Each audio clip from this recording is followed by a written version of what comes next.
Hi. Phone കെട്ട് തുറന്ന ഇഫ ചിക്കന് എന്നും വിചാരിക്കും ഇതൊന്നും ഉണ്ടാക്കി നോക്കണമെന്ന്. അപ്പം ഇന്നാണ് ഞമ്മക്ക് ഒത്തു വന്നത്. ഇഫയാണോ ഐഫയാണോ എന്താന്ന് എനിക്കും വലിയ ഐഡിയ ഇല്ല. എന്തായാലും ഞാൻ ഉണ്ടാക്കിയിട്ട് നല്ല ടേസ്റ്റ് ഉണ്ട്. ഇനിയിപ്പോൾ നമ്മളെ ഇതുപോലത്തെ വലിയ പീസ് ഇല്ലെങ്കിലും വലിയ കുഴപ്പമൊന്നുമില്ല. നമ്മളെ സാധാ ചിക്കൻ കറി വെക്കാൻ കൊണ്ടുവരുന്ന പീസ് കൊണ്ടും ഇത് ഉണ്ടാക്കാം. അപ്പം നമുക്ക് വീഡിയോ കാണാം. ഇക്കാനോട് ഞാൻ പറഞ്ഞു, ഇനി നമുക്ക് ഇഫ ചിക്കൻ ഉണ്ടാക്കാൻ കുറച്ച് വലിയ പീസ് കൊണ്ടുവരുമോന്നു. അപ്പോൾ 4 കാല് തന്നെയാണ് കൊടുക്കുന്നത്. അത്രക്ക് വലുതായിട്ടൊന്നും ഇല്ലെങ്കിലും ഒപ്പിച്ച നമ്മൾ വീഡിയോ എടുക്കണതല്ലേ. ഇതുപോലെ അടിച്ചാനും കുത്താനൊന്നും ആരും മറക്കല്ലേ. ഒന്ന് സോഫ്റ്റ് ആക്കി എടുക്കാൻ വേണ്ടിയിട്ടാണ് നമ്മൾ അടിക്കണത്.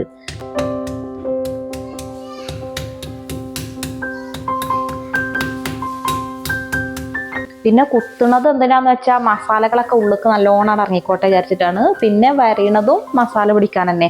അത് വലിയ പീസൊക്കെ ആണെങ്കിലേ ആവശ്യമുള്ളൂ. ഇനിയിപ്പോൾ എല്ലാവരും കാട്ടണമല്ലേ വിചാരിച്ച് ഞാനും കുറേ അടിച്ചും കുത്തിയും വരട്ടിയൊക്കെ ചെയ്തിരിക്കണം. എൻ്റെ വീഡിയോ ആദ്യമായിട്ട് കാണുന്നവരുണ്ടെങ്കിൽ ആ സബ്സ്ക്രൈബറിൻ്റെ ബട്ടനും കൂടെയുള്ള ബെല്ലൈക്കൻ്റെ ഓളും കൂടെ മറക്കാതെ നിൽക്കണേ.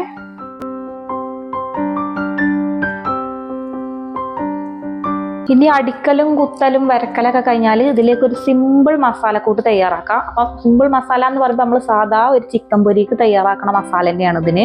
അപ്പം ഞാനിവിടെ 1 ടേബിൾ സ്പൂൺ മുളക് പൊടി, ഇത് കാശ്മീരി ചില്ലി സാധാ ചില്ലിയും പാടെ കൂട്ടിപ്പൊടിച്ചതായതുകൊണ്ട് നല്ല കളറും കിട്ടും, നല്ല പാകത്തിൻ്റെ എരിവും കിട്ടും. ഇനി വേണ്ടത് 1/2 ടീസ്പൂൺ മഞ്ഞൾപ്പൊടി, 1/2 ടീസ്പൂൺ പെരിഞ്ജീരകപ്പൊടി, 1/2 ടീസ്പൂൺ ഗരം മസാല. പിന്നെ ഇതിലേക്ക് ആവശ്യം 1 ടേബിൾ സ്പൂൺ യോഗർട്ടും കൂടിയാണ്. പിന്നെ 1 ടേബിൾ സ്പൂൺ ഇഞ്ചി വെളുത്തുള്ളി പേസ്റ്റും 1 ടീസ്പൂൺ ചിക്കൻ മസാലയും കൂടി ഇട്ടിട്ട് നന്നായി മിക്സാക്കി കൊടുക്കുക. ഇപ്പോഴൊന്നും ഇതിലേക്ക് ഇടേണ്ട മെയിൻ സംഭവം എനിക്ക് മനസ്സിലായിട്ടില്ല. അതിടാൻ മറന്നിക്കണമെങ്കിൽ എൻ്റെ ഇഫ ചിക്കനൊക്കെ ഇവിടെ പണി വാളീനി.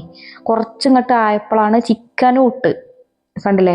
ആ ചിക്കൻ ഒന്നും കൂടി ഞാൻ ക്ലീൻ ആക്കിയിട്ട് അടിച്ചിട്ടും പരത്തിയിട്ടൊക്കെ ഒന്നും കൂടി ക്ലീൻ ആയില്ലേ എന്നൊരു തോന്നൽ. അങ്ങനെ അടിച്ചപ്പോഴൊക്കെ എന്തൊക്കെയോ മതി. അപ്പോൾ വീണ്ടും നല്ലോണം ക്ലീൻ ആക്കിയിട്ട് ഇതിലേക്ക് ഇട്ട് നല്ലോണം മിക്സ് ആക്കി കൊടുത്തപ്പോഴാണ് റബ്ബേ ഉപ്പിട്ടിട്ടില്ലല്ലോ എന്ന് ആലോചിക്കുന്നത്.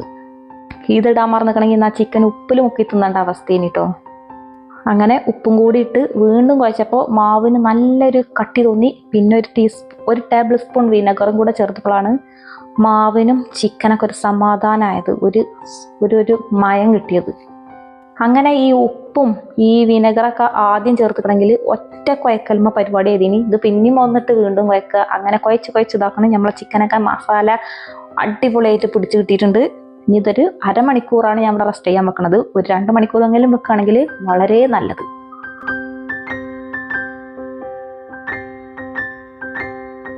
ഇതൊരു അരമണിക്കൂറിന് ശേഷമാണ് ഇതൊരു ഇരുമ്പിൻ്റെ ചട്ടിയിലിട്ട് ചുട്ടെടുക്കണം എന്നൊക്കെയാണ് ഇഫ ചിക്കൻ്റെ പ്രമാണത്തിൽ എഴുതി വെച്ചിട്ടുള്ളത്. പക്ഷെ നമുക്ക് ഇരുമ്പിൻ്റെ ചട്ടിയൊന്നും ഇല്ലാത്തതുകൊണ്ട് നമുക്ക് ഇതേപോലെ ഒരു നോൺ സ്റ്റിക്ക് പാൻ വെച്ചിട്ട് അഡ്ജസ്റ്റ് ചെയ്യാം.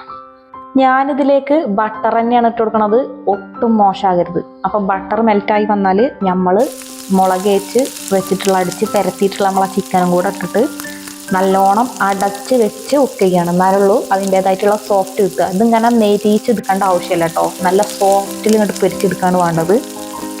ചിക്കൻ അങ്ങനെ വെന്ത് വന്നോട്ടെ, നമ്മളതിൻ്റെ ഒപ്പം നിൽക്കേണ്ട ഒരാവശ്യമില്ല. ഇനി ഇഫ ചിക്കൻ എന്ന് പറയുമ്പോൾ തന്നെ നമ്മളെ കണ്ണുക്ക് വരിക ആ ചിക്കൻ്റെ മേലെ കൂടെ ആ വെള്ള സോസ് വൈറ്റ് സോസ് ഇങ്ങനെ ഒഴിച്ചു കൊടുക്കുന്നതാണ്. അതിന് വേണ്ടിയിട്ട് ഞാനിവിടെ 3 മുട്ടൻ്റെ വെള്ളെണ്ണയാണ് എടുത്തിട്ടുള്ളത്. ഇത് 2 മുട്ടയായാലും മതി. ഇനിയിപ്പോൾ മക്കൾക്ക് അത് തികയിലുണ്ടാവില്ല, അതാണ് ഞാൻ 3 മുട്ട എടുത്തത്. കൂടെ ഇതിലേക്ക് ഒരു 3 അല്ലി വെളുത്തുള്ളിയും 1 ടേബിൾ സ്പൂൺ സൺഫ്ലവർ ഓയിലും. ഈ 1 ടേബിൾ സ്പൂണേ ഓയിൽ ഇതിലേക്ക് ഒഴിക്കണുള്ളൂ, അതിലേറെ ഒഴിക്കണില്ല കേട്ടോ. പിന്നെ 2 ചീസിൻ്റെ സ്ലൈസും കുറച്ച് ഫ്രഷ് ക്രീമും കൂടിയാണ് ചേർത്ത് കൊടുക്കുന്നത്. പിന്നെ 1 ചീസിൻ്റെ കട്ട, ഇത് ഞാൻ എൻ്റെ സ്വന്തം ഇഷ്ടത്തിന് ചേർക്കണതാണേ. പിന്നെ ഇതിലേക്ക് ആവശ്യത്തിന് ഉപ്പും. ഈ വെള്ള സോസ് വൈറ്റ് സോസ് ഒന്ന് ലൂസാകാൻ വേണ്ടിയിട്ട് 1 ടേബിൾ സ്പൂൺ പാലും കൂടെ ചേർത്തിട്ട് നല്ലോണം അങ്ങോട്ട് അടിച്ചെടുക്കുക. കേൾക്കണില്ലേ മക്കളച്ചാ, ഓലിന്നെ ഹെൽപ്പ് ചെയ്യാൻ അത് വോയിസ് കൊടുക്കുന്നിടത്ത് വരെ ഫുൾ ഹെൽപ്പാട്ടോ. അപ്പം നമ്മളെ വൈറ്റ് സോസ് ഇവിടെ നല്ലൊരു ക്രീമി ടെക്സ്ചർ തന്നെ നമുക്ക് കിട്ടിയിട്ടുണ്ട്. എനിക്ക് തോന്നുന്നു ഈ ഒരു ഇഫ ചിക്കൻ്റെ ഹൈലൈറ്റ് ഈ ഒരു വൈറ്റ് സോസ് തന്നെയാണ്. നമ്മൾ പൊരിക്കാൻ വെച്ച ചിക്കൻ്റെ കാര്യം ആരും മറക്കരുത്, ഞാൻ മറന്നിട്ടില്ല. ഇതാക്കണ് ഒരു വശം കറക്റ്റ് കറക്റ്റ് നമ്മൾ ഉദ്ദേശിച്ച രീതിയിൽ സോഫ്റ്റായിട്ട് വെന്ത് വന്നിട്ടുണ്ട്. ഇനി ഇതിൻ്റെ മറിച്ചിട്ടിട്ട് മറുവശം കൂടി ഇതുപോലെ അടച്ച് വെച്ച് വേവിക്കുകയാണെങ്കിൽ അത്ര ഒരു നെരിഞ്ഞിങ്ങനെ ഉണങ്ങിയല്ല നമുക്ക് കിട്ടുക, ഇതുപോലെ സോഫ്റ്റായിട്ട് തന്നെ കിട്ടും. ഇതിപ്പോൾ അടച്ച് വെച്ച് ഇരുവശവും നന്നായി വെന്ത് വന്നിട്ടുണ്ട്. ഇതിപ്പോൾ ഞാൻ പറയുന്ന നേരം കൊണ്ട് വന്നതൊന്നുമല്ല കേട്ടോ, ഇത് ആക്കും പോലെ സിമ്മിലിട്ട് നല്ല സോഫ്റ്റാക്കി പൊരിച്ചെടുത്ത സംഭവമാണ്. ഞാൻ ആ ചൂടോടെ തന്നെ ചിക്കൻ ഇതുപോലൊരു ചുറുക്കുള്ളൊരു പാത്രത്തിലേക്ക് മാറ്റുകയാണ്. എല്ലാവരും ആ ചൂടോടൊക്കെ ആ ചട്ടിക്ക് തന്നെ ഒഴിച്ചിട്ട് അടച്ചു വെക്കുകയാണ് ചെയ്യണത്. ഞാനിവിടെ അതുപോലൊരു പാത്രത്തിലേക്ക് മാറ്റിയിട്ട് നല്ല ചൂടുണ്ടോ ചിക്കന്. അപ്പോൾ ഇതിൻ്റെ മറ്റ് മസാലകളും ഒക്കെ അതിൽ തന്നെ ആഡ് ചെയ്തിട്ട് ഇതാക്കണ്. നമ്മൾ വൈറ്റ് സോസ് ഒഴിച്ചു കൊടുക്കുകയാണ്.